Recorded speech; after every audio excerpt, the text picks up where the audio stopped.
कल राजस्थान और कोलकाता के बीच मुकाबला हुआ और कोलकाता ने बता दिया है कि केकेआर है तैयार।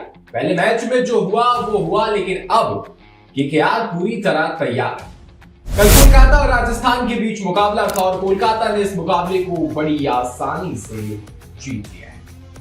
टॉस जीता था कोलकाता ने और राजस्थान को कहा कि आइए आप पहले बल्लेबाजी कीजिए। पहले बल्लेबाजी करते हुए राजस्थान की टीम सिर्फ 151 तक ही पहुंच पाई।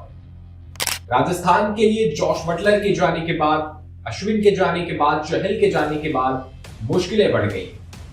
जहां पहले मुकाबले में हैदराबाद ने बड़ी पिटाई की थी राजस्थान के गेंदबाजों की, तो वहीं इस मुकाबले में उनके बल्लेबाज फेल। पहले में गेंदबाज फेल हुए थे, दूसरे में इनके बल्लेबाज फेल। सिर्फ 151 तक पहुंच पाए।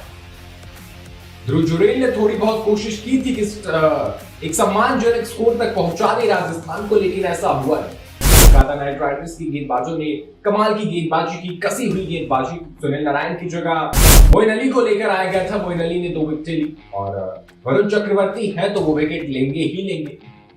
और जब बैटिंग करने उतरी कोलकाता नाइट राइडर्स की टीम, तो क्विंटन डिकॉक ने कमाल की पारी खेली। उससे पहले मुकाबले में श्रेयस अय्यर ने 97 रनों की पारी खेली थी। कल के मुकाबले में क्विंटन डिकॉक ने 97 रनों की कमाल की पारी खेली।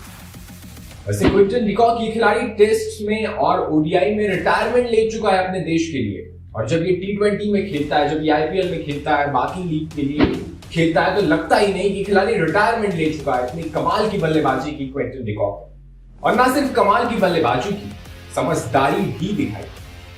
बेहद समझदारी, सूझबूझ के साथ क्विंटन डिकॉक ने बल्लेबाजी की। ऐसा नहीं हुआ। अमूमन देखा जाता था कि क्विंटन डिकॉक 6 ओवर के बाद वो आतिशबाजी करने जाते हैं और अपना विकेट दे। लेकिन इस हार में एक और बात छुपी हुई है, वो है रियान पराग की कप्तानी। क्योंकि रियान पराग खुद 4 ओवर डालने और संदीप शर्मा को, तुषार देशपांडे को अपने पूरे ओवर नहीं करने मिले।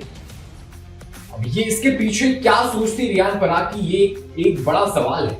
क्योंकि जब आपको विकेटें नहीं मिल रही है तो आप अपने मुख्य गेंदबाज को लगाएंगे, आप संदीप शर्मा, तुषार देशपांडे को लगाएंगे। लेकिन ऐसा नहीं किया रियान पराग ने। वो खुद 4 ओवर डाले, तीक्ष्णा से बॉलिंग करवाई, हसरंगा से बॉलिंग करवाई, और ये विकेट नहीं ले रहे थे, इसके बावजूद इनसे बॉलिंग करवाई। तो ये रियान पराग की कप्तानी पर भी सवाल उठता है।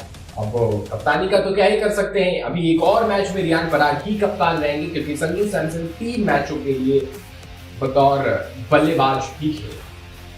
लेकिन ये तो कल का मुकाबला था, ये लो स्कोरिंग मुकाबला था, इसलिए फैंस थोड़े से निराश भी हैं, क्योंकि अपने आदत हो चुकी है कि 200 पार करो तब मजा आए। लेकिन आज वो होने वाला है, क्योंकि आज का मुकाबला कमाल का मुकाबला होने वाला है। क्योंकि आज हैदराबाद का मुकाबला हैदराबाद में है और सामने कौन है? लखनऊ सुपर जायंट्स, जिनकी गेंदबाजी कमजोरी है और हैदराबाद की बल्लेबाजी उनकी ताकत है। तो ऐसे में आज के मुकाबले में तो 300 पार होने की पूरी उम्मीद है। पिछले मैच में देखा था दिल्ली के सामने लखनऊ सुपर जायंट्स की गेंदबाजी। ऐसी परिस्थिति, ऐसी सिचुएशन से मैच हारी थी लखनऊ सुपर जायंट्स, जहां से वो आसानी से जीत सकती थी। 65 पे 5 होने के बाद वो 200 से ज्यादा का टारगेट चेज किया था दिल्ली में। वैसे में तो हैदराबाद के अगर बल्लेबाज चल गए तो फिर तो आज 300 पार होना तय है। कोई बहुत ज्यादा एक्सपीरियंस नहीं है उनकी गेंदबाजी में। उनका जो सबसे ज्यादा एक्सपीरियंस गेंदबाज है वो शार्दुल ठाकुर है। शार्दुल ठाकुर हालांकि अच्छी गेंदबाजी करते हैं, उनके पास वो विकेट टेकिंग लक है, विकेट टेकिंग गेंदबाजी है कि वो 1 ओवर में 1-2 विकेट ले जाते हैं, कहीं से भी ले जाते हैं। लेकिन अगर ऐसा नहीं हुआ तो फिर क्या करेगी लखनऊ? लखनऊ के पास तीन स्पिनर खेलेंगे। हो सकता है पिछले मैच में जो कुछ हुआ उसके बाद बदलाव करें, लेकिन कुछ भी कर ले, उनके जो मेन गेंदबाज थे वो अभी इंजर्ड है। शार्दुल ठाकुर उनके मेन गेंदबाज होंगे, और अगर चल गए हैदराबाद के बल्लेबाज तो फिर इस गेंदबाजी के सामने 300 पार कर सकती है। क्योंकि अब ये सिर्फ फैंस की उम्मीद नहीं है कि 300 पार हो, ये हैदराबाद भी करना चाहती है। उनके कप्तान बार बार इशारा करते हैं कि अब की बार 300 पार ये हैदराबाद के बल्लेबाज करना चाहते हैं। इस वजह से वो बार बार 250 के पार जा रहे हैं, क्योंकि उनकी आंखों में वो 300 का आंकड़ा दिख रहा है।